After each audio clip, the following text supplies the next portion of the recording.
The moves na.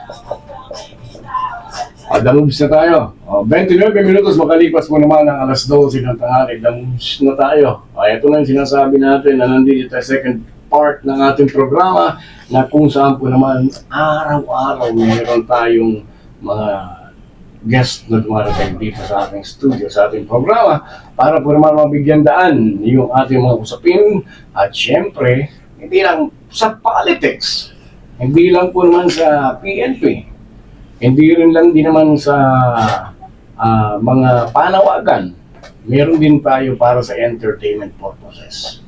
The way how we entertain the people, yun yung ginagawa namin sa inyo, mga kababayan natin. At syempre, sabi ko nga baka talunin ako nito pagdating dun sa yung mga the moves, kaya hindi ko magawa ngayon yung aking the moves itong araw na to. Kasi mukhang mas wacky ito pagdating sa ganitong sitwasyon. Doon ako kinakabahan. Alam mo ninyo, mismo ako, tinitingnan ko yung lahat ng bagay ni Angulo, how to entertain the people. At syempre, kung paano nag-uumpisa itong mga ganitong tao doon sa kanilang ginagawang hanap buhay. Actually, we can face it, we can tell it to you. Real talk. Ito ay hanap buhay. Na kung saan, gumagawa sila ng paraan.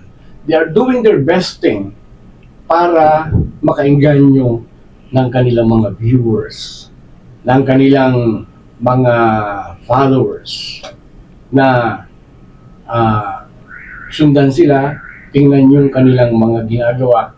Means to say, they are a good content creator. Kung bakit na-follow sila, it is because meron silang something witty and something good na nakikita sa kanila, yung mga nanonood. At hindi naman po sila nangihingi. Kasi, the purpose itself, magtrabaho sila. Yung trabaho sinasabi natin, yung trabaho na magmumula doon sa kanilang galing at talent, doon po naman sa kanilang vloggings na nakita ko. At ito ay tinignan ko. Maybe some other time, sabi ko, baka dumating yung time na itong batang ito, mas marami pang matulungan. Sa kagaya ng ginagawa niya ngayon, na ginagawa niya, although nakikita natin na yung witty nature na ginagawa niya, nakita ko na. At yung kanyang mga followers. From Camarines Norte, mayroon tayong mga ganito na mga content creator na dapat mapibigyan ng daan. Even the PNPs, even yung ibang mga pulis natin, they are moving into vlogs. Yung mga nagre-retiro na, nakikita ko nagba-vlogs na rin yung iba. So, kumuha ko ng isang pagkakataon sa sarili ko na why not na kausap ako ng isang ganito na tao. How they do it. Ano yung pinagdaanan nila. Ito na. Mga kababayan, hindi lang po tayo pang balita, pang esports pa. Sabi nga yan. Lagay natin on the camera. Bads Vlog. Yon. Magandang tanghali po sa ating lahat. Lalong-lalo na po sa ating mga supporters dyan. Nandito po tayo. I-invite ni Sir sa Boom Radio. Boom! Talak-talak 2.0. Yan po si Bads Vlog. Sabi ko siya mukhang waki pa Sandali. Antayin mo ako. Tingnan mo. Kaya ko rin yan. Paminsan-minsan meron din ako. Diba? Pareho na tayo ngayon. Sige. Bads, umpisa natin yan. Paano ka na-link sa ganitong pagbablog? Unang-una po, nag-try lang po ako ng isang business pero sumikat po. Hindi naman sa sumikat masyado. Nagkaroon po ako ng daan para magpasaya po ng tao. Ano yung usually dati, yung trabaho mo noon? Isang barbero lang po ako. Barbero lang po ako. Nag-ano siya na? Nagugupit lang po ako araw-araw. Yung po sabihin nagugupit lang. Hindi pwedeng lang yung ganun. Kasi yan ay marangal na hanap buhay. At syempre, may binubuhay ka rin na pamilya. Yung kanyang pagbablog, ini-inline mo, yung iyong paggugupit, ini-inline mo doon sa vloggings. Sino naghimok sa'yo? Sino nagbigay sa'yo ng instinct o kaya yung pagkakataon? Bakit hindi mo subukan mag-vlog? Meron kang talent. Ang nagbigay po sa akin ng inspiration yan, yung pong asawa ko, na subukan kaya namin mag-vlog baka sakaling makuha namin yung mga pagkakataon na na umangat sa buhay. Pero unang-una po ang inisip namin, tumulong po kami muna sa tao. Alright. Sumasapat ba yung pagiging barbero mo doon sa kinikita mo nung hindi ka pa nagbablog? Sumasapat ba yung pagiging barbero mo sa family? Kung saan meron kang asawa, meron ka rin sigurong anak. Sumasapat naman po kasi sobrang tipid naman po namin mag-asawa. At matyaga naman po ako magtrabaho araw-araw. Halos nakapokus ako sa trabaho. So, yung pong kinikita ko na sobra-sobrang pera, yun po ang ginagawa kong pagpasaya sa mga followers ko, ganun, na para makakuha ko yung loob nila. Para yun po. Sige. Lagyan natin yun sa sitwasyon. Ilang followers meron na ito si Buds Vlog? Bakit, at saka, yung sunod kong katanungan, bakit Buds Vlog ang nakalagay? Anong meron? Unang-una po ang pinangalan ko po sa aking Buds Vlog ay, ang pangalan po ng barbershop ko ay Buds. Buds Barbershop. Sabi ko sa asawa ko, may pang maggawa tayo ng page natin na Buds Vlog para doon rin natin kukunin yung pangalan sa pagbablog. Pangalan Buds. Yun. Yun po. So, nagiging supportive yung asawa sa ginagawa mo ito. Hindi ba siya nagkakaroon ng pagkakataon na dahil eto, medyo umaangat-angat na rin yung pangalan mo sa vloggings dito sa Camarines Norte, hindi ba nagseselos naman kung may pinupunta? Minsan nakikita ko sa mga vlog mo, may mayakap sa'yo eh. Unang-una po, yan po asawa ko, sinasabi ko naman po sa kanya lahat na normal na yan. Pag pumasok tayo sa isang content creator, siyempre maraming lalapit na babae. Huwag kang magsisilos. So, subukan ko. I will try my best to do. Huwag kang magsisilos hanggat hindi mo nakikita. Yun.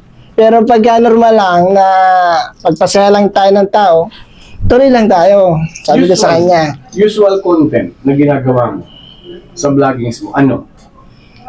Usual po. Yung usual, ginagawa mo palagi. Yung pong simula pagbablog. Yung bawa, para makapag-catch ka ng iyong mga viewers. Ano yung ginagawa mo? Yung iba, di ba, ang ginagawa, merong funny vlog. Gumagawa sila ng content na merong akala mo totoo, minsan pinupukpok yung ulo, may latang hila-hila, o gano'n. Sa'yo, ano yung content na ginagawa mo? Ginagawa ko pong content nung una, kakain po kami sa mga kainan na sikat, katulad po sa mga kainan. Tapos, pag may sobra po kaming pira, nag-iiwan po kami ng halimbawa 500 pesos. Doon sa ilalim po ng plato ko, content na po namin yun. Iiwan po namin yun doon. Tapos ipopost po namin. Kung sino po yung unang dadating na followers ko po, sa kanya na po yun. Yun na po ang unang-unang content Yung namin. pinakauna mo. Yung napapanood ko, minsan sa iba't ibang lugar, usually sa Paracale, nakita ko, at meron din sa Panganiban, sa ibang lugar dito sa Camarines Norte, nag-iiwan ka, may sticker. May sticker, tapos may pera sa loob. Iniiwan mo. Ano yun? Pag iwan mo, ibablog mo siya, tapos makikita ng mga followers mo kung saan, pag pinuntahan nila yun, pag nakita nila yun, sa kanila na. Sa kanila na po yun. Tulong ko po sa kanila yun kasi nakasuporta sila sa akin. Updated po sila. Hindi biro ang iniiwan nito. Minsan nag-iwan ito ng 1,000. Meron 500. At nakita ko lately yung pinakahuli iPhone. Nilagyan ng 5,000 pesos yung iPhone. Paano mo ginawa yun? Paano nila ma-receive? Yun po ang unang-unang video ko pong sumikat. Yung iPhone po na may laman na 5,000 pesos. Kaso po, isang bisis ko lang po yun inilapag kasi pinag-isipan po namin mag-asawa. Talon-talo po kami. Lumubog po kami ng kaunti. Kaya po itinigil na po namin yung iPhone with 5,000 pesos. Ang pinagpatuloy na lang po namin ay lapag na lang po sa mga kainan. Yun. At saka yung mga nagre-request po katulad sa Daet, sa Labo, yung kung saan lugar po sila nagre-request. Nilalapagan ko po yan. Opo. Ang tawag doon ay lapag. Opo. Bakas, sabi nila Yung mga bakas. nanonood ngayon, kasi nandito itong si Buds Vlog dito, malay nyo, dito sa aming compound, kung maglapag dito bigla yan sa labas, abangan po ninyo. Kung Opo. kayo nanonood, abangan ninyo. Nandito kami sa LTO compound, abangan ninyo, kung saan sulok yan dyan maglagay. O kaya dun sa mga motor na nahuli ng LTO, dun yan magsingit, di pagkakataon muna. Nag-iisip yung ibang palagot, punta tayo dun sa LTO compound at malamangan yung maglapag yun dun. May ganong pwede mangyari yun, ha? Yung pangatlo, no? How do you earn? How do you earn from this content? Kasi alam ko hindi ka nangihingi doon sa mga followers mo. Kasi may tawag tayo dyan, eh. Yung tinatawag na yung ibang mga vlogger, they usually do it helping other people by having some sponsors, para kumukuha ng sponsor para tulungan din yung gusto mong tulungan. Sa akin, sa perception ko bilang mamamahayag, that is not helping. That is purely business. Yung tinatawag na poverty porn, my goodness. Sinasabi nga niyan, ito po, si ate, medyo nahihirapan po siya ganito. Mahanap ka ng mahirap na mahirap, walang ganito. Tutulungan mo. Pero, tutulungan mo nga siya, hindi naman totally nanggaling sa iyo lahat. Nanggaling ito doon sa iyong mga sponsor. Nagiging, kasangkapan ka. Na para matulungan mo siya. Tama yun, maganda yun. Kung lahat ng itinulong nung iyong mga sponsor, ibibigay mo, naging kasangkapan ka. Pero, pag ang ibibigay mo dito, yung halos 1/4 lang ng ibinigay ng sponsor mo, at mas sobra pa yung nakuha mo, bilang isang vlogger, you are not helping the people. You are doing business. At ginamit mo yung tao para kumita ka. Ngayon, sa ginagawa mo, wala kang ganung system, di ba? Wala. Purely, minsan masaya ka, gagawa ka ng joke, and then the joke is, yun na nga, hanapin mo to, hanapin nyo ko, eto, lalagay ako dito, then pag nakuha mo, sa inyo na. Ganun lang kadali. Ganun na, tama ba ako ng Buds? Tama po kasi pinagsikapan ko po yung inilalapag ko din sa inyo. Unang-una po, sobra-sobra lang po nakita ko yan kaya nakakapaglapag ako. Alright. Hindi po ako humihingi sa mga sponsor. Sariling sikap po namin yan. Kaya po sa mga basher ko dyan, thank you po sa inyo. Nandito po si Buds Vlog. Magpapatuloy pa rin. Maglapag sa inyo. Yun lahat po na nagre-request kay Buds Vlog. Patuloy pa rin po si Buds Vlog na magpapasaya sa inyo. Yeah, pupuntahan mo yun. Apo, pupuntahan po natin yan.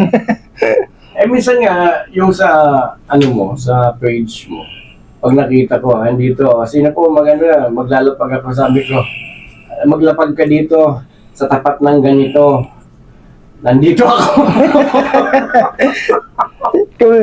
Kuminsan po kasi schedule din po kasi. Naka-schedule po sa akin. Hindi, no joke, hindi yun sa, actually palabiro lang talaga ako. May dumadating ba sa punto na you do the script?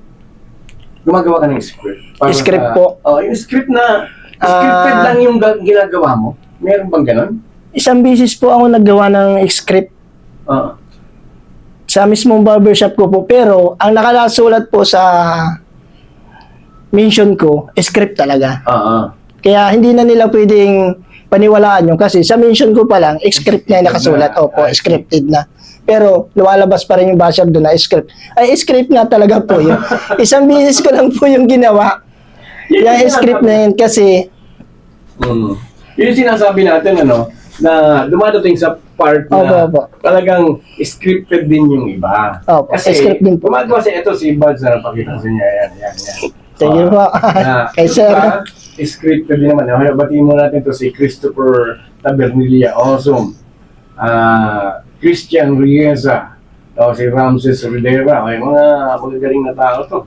Itong mga nanonood sa atin ngayon. How are you? Ito po si Buds Vlog. Itong guest ko ngayon na kung saan mahilig maglakad ng sari-sari at samot-saring libu-libong pera kung saan lugar dyan sa iba't ibang bayan sa Camarines Norte. Follow nyo lang po yan. At kung matitsempo nyo, masiswertehan nyo, yan po yan, si Buds Vlog. At ako po, hindi po ako naglalapag niyan. Ako lang po, dito taong istasyon ako. At pag nasa istasyon ako, I do the broadcast, I do the entertainment. At syempre, binibigay ko yung pagkakataon sa ating mga kababayan na kagaya nito, na sila po yung gumagawa ng paraan para makatulong sa ating mga kababayan. Sa dami ng mahihirap na tao ngayon, isa ito sa nakita ko na nakakatulong. Lalong-lalo na dun sa bahay ng Paracali, di ba? Usually, doon palagi. Karamihan po kasi nagre-request eh. Meron bang meron mga, actually, maraming mga mayayaman dyan sa bayan na yan.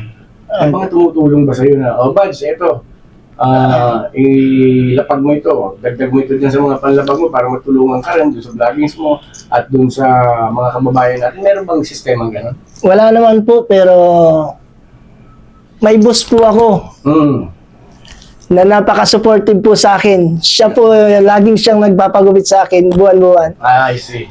Parang Hindi po, pwede po sabihin. Ay, pwede. Wala problema. Shout out po kay Boss Roel Weber na buwan-buwan po siya sa akin nagpapagupit. Malaking bagay po yung binabayad niya sa akin. Yan. Kasi isang beses lang siya magpagupit sa isang buwan. Pwede po sabihin yung pera? Baka magulat yung mga kababayan natin. Sige po. Sige po. Tinutulungan Shout out na lang po kay Boss Weber na thank you po at ako yung naging barbero mo. Yan. Maraming salamat po sa sulit po ang binabayad mo sa akin. Nakakapaglapag po ako sa aking mga followers. Kung hindi sa mga ako supporters. nagkakamali itong sinasabi mo, Boss Ruel, siya yung, ambassador ng NBP. Opo. WB and Sophia Basketball po. Yan po ang team niya ni Boss Roel Weber. WB. Shout out po sa iyo, boss. Nandito po tayo live. Ni Kuya. Ni Kuya Ruel. Kuya ko rin yan sa aming grupo na kung saan po naman we are from the Eagles. Hindi ba kami magkakasama ng isang club? Hindi ba kami magkakasama doon sa sinasabing region? Pero meron kaming sariling mga objeto makatulong. Ito yung sitwasyon, Buds. Meron tayo 5 minutong natitira.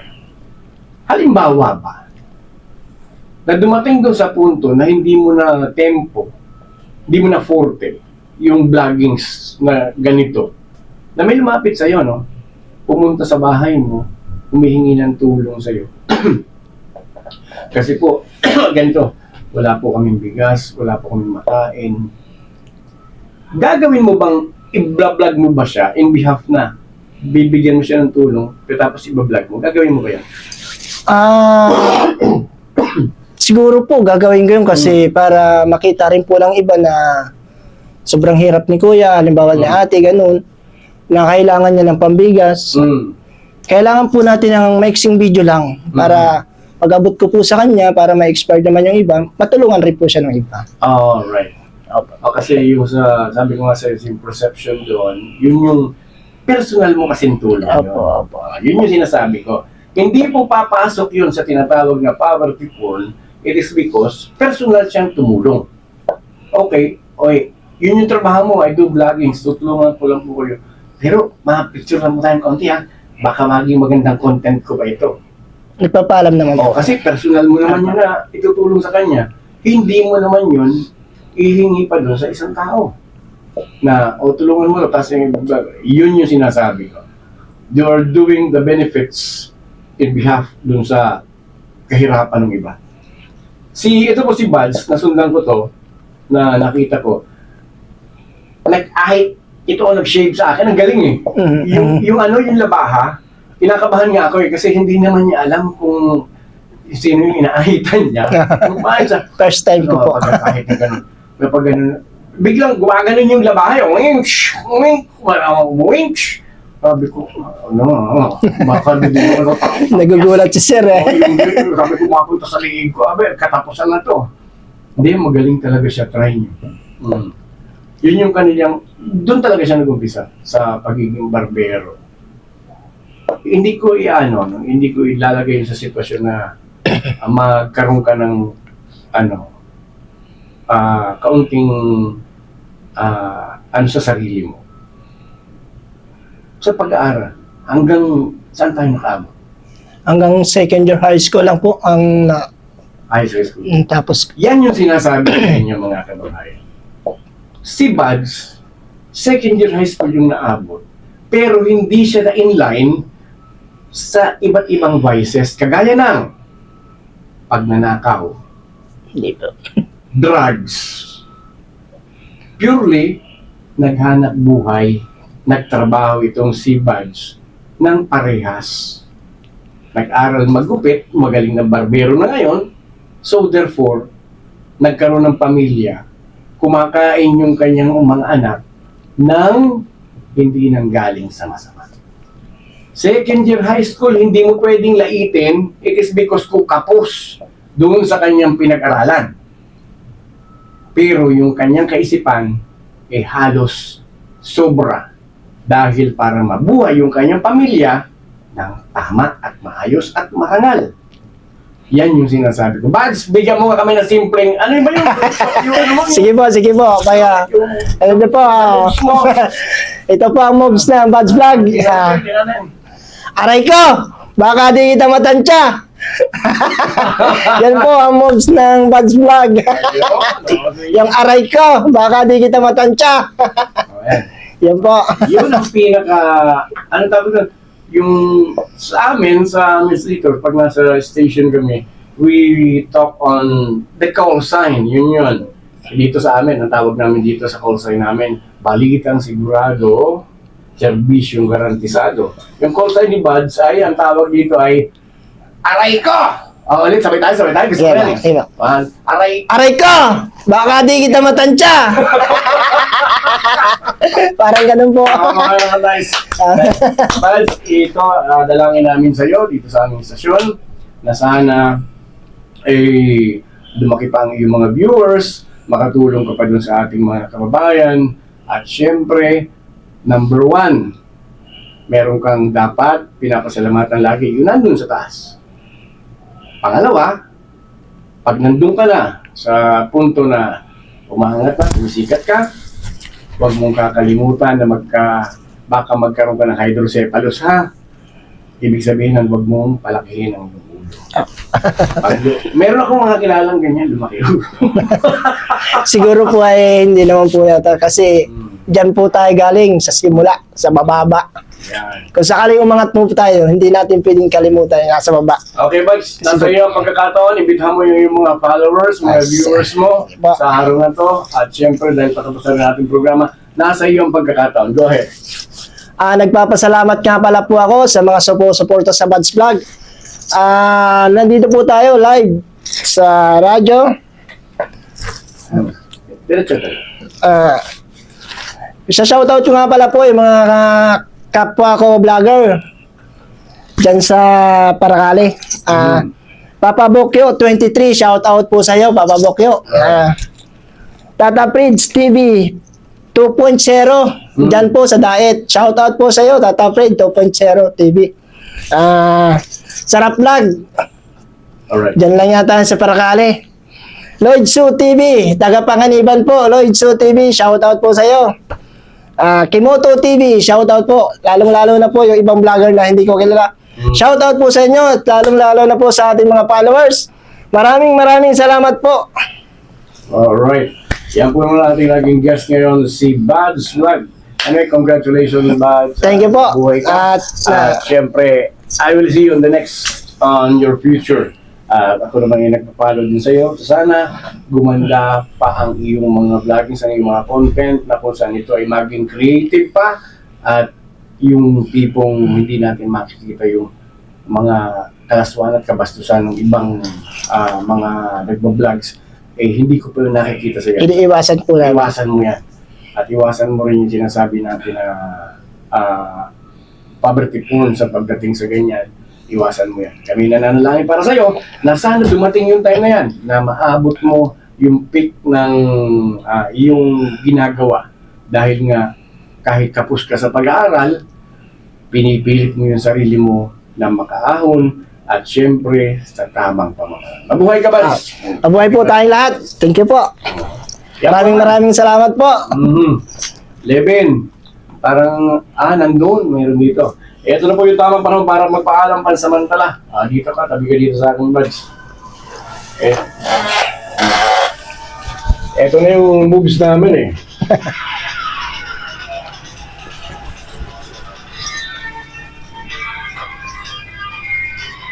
Bibigay ko kay Buds yung isang headphone Yan. Sa salamat na kami, magpapasalamat kami. Super. Salamat. Kita yan, dito. Okay na yan. Alright. Salamat. Ayan. Ito magrito kasi basta mata ko si Kusay Masay.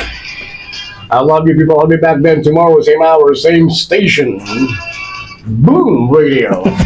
Ito ba yung tagline natin 2.0. Yan Yan. 2.0. 2.0. Alright. I'll be back tomorrow, same hour, same station. My name is Aris Santi Alexopoulos. Also, boom, talak game. 2.0. Ulit yung tagline mo. Okay. Aray ko! Baka di kita matansya. Alright, thank you very much, Buds. Bye-bye, salamat. Be back tomorrow. Thank you po. First time po ay kaya. Ayaw, mapagkabawala pa sila. Picture mo lang sila ngayon. Kasi, picture mo din. Picture lang. Yung video, okay.